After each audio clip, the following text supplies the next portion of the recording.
The next topic that we are going to use was a question in the K.C.S.E 2013. Common leisure activities in Christianity and traditional African communities. Here we are talking about the leisure activities that are common in both Christianity and in the traditional African communities. So in the K.C.S.E 2013, the question was, identify 7 leisure activities common both in Christianity and traditional African communities. Yes? Singing, sport activity, yes, sorry, traveling, taking a siesta, circumcision, exchange of goods,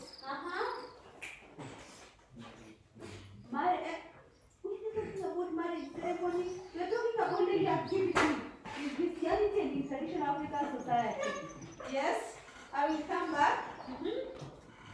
So we have singing or dancing, storytelling, or whereby you engage in riddles, yes, sporting activities, traveling, or you visit relatives. There is also weaving.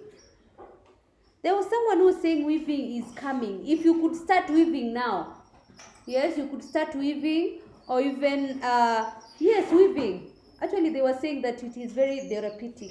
You'll find that you do not have any stress. Retreats, that is, you go on a retreat. There is also gardening. Even gardening is a stress reliever. Buying and exchanging of goods, taking a siesta, when you engage in educational training, and also when you engage in ceremonies or festivities.